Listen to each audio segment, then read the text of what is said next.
it should become obvious why things like pornography, not just the accessibility of pornography, but the intensity of pornography, can negatively shape real-world romantic and sexual interactions. This is a serious concern. The discussion is happening now.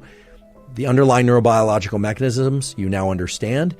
And this isn't to pass judgment on whether or not people like or don't like pornography. That's an ethical discussion, and it's a moral discussion that has to be decided for each individual by virtue of age, etc. But again, any activity that evokes a lot of dopamine release will make it harder to achieve the same level and certainly the greater level of dopamine through a subsequent interaction.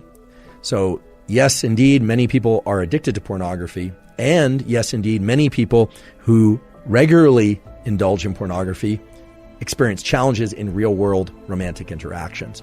Fortunately, most people do not experience or pursue enormous increases in dopamine leading to these severe drops in baseline. Many people do, however, and that's what we call addiction. When somebody pursues a drug or an activity that leads to huge increases in dopamine, and now you understand that afterward the baseline of dopamine drops because of depletion of dopamine, the readily releasable pool. The dopamine is literally not around to be released, and so people feel pretty lousy. And many people make the mistake of then going and pursuing the dopamine evoking, the dopamine releasing activity or substance again, thinking mistakenly that it's going to bring up their baseline. It's going to give them that peak again.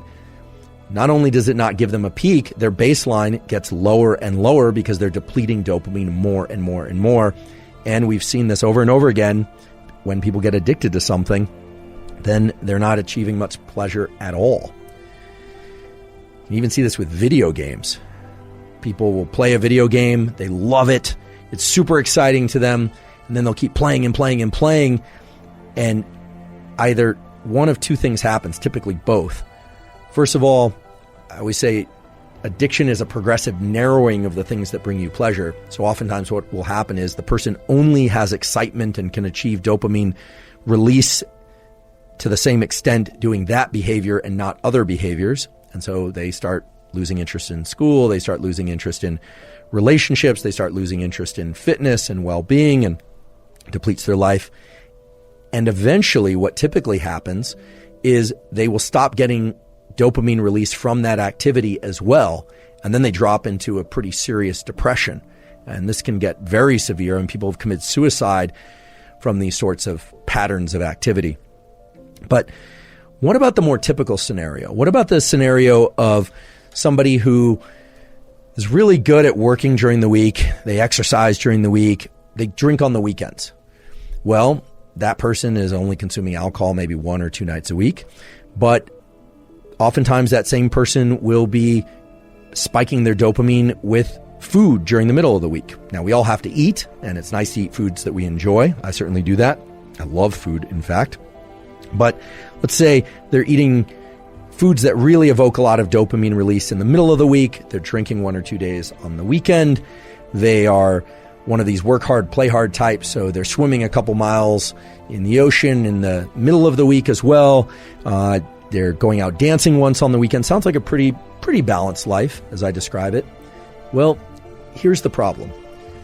The problem is that dopamine is not just evoked by one of these activities. Dopamine is evoked by all of these activities. And dopamine is one currency of craving, motivation, and desire and pleasure. There's only one currency.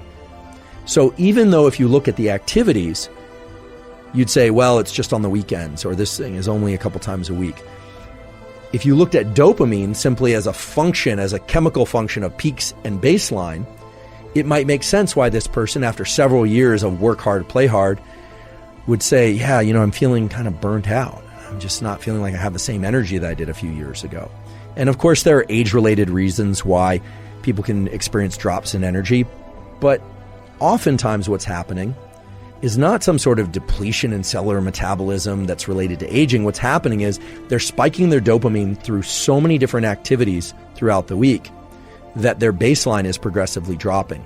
And in this case, it can be very subtle.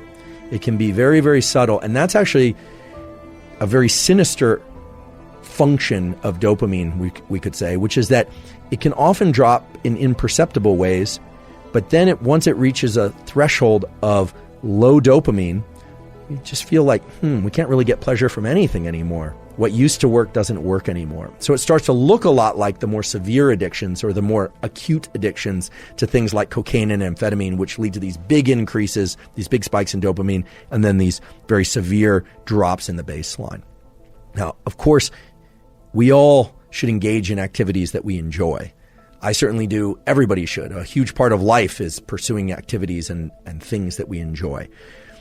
The key thing is to understand this relationship between the peaks and the baseline and to understand how they influence one another. Because once you do that, you can start to make really good choices in the short run and in the long run to maintain your level of dopamine baseline, maybe even raise that level of dopamine baseline and still get those peaks and still achieve those feelings of elevated motivation, elevated desire and craving. Because again, those peaks and having a sufficiently healthy high level of dopamine baseline are what drove the evolution of our species, and they're really what drive the evolution of anyone's life progression too. So they're a good thing. Dopamine is a good thing.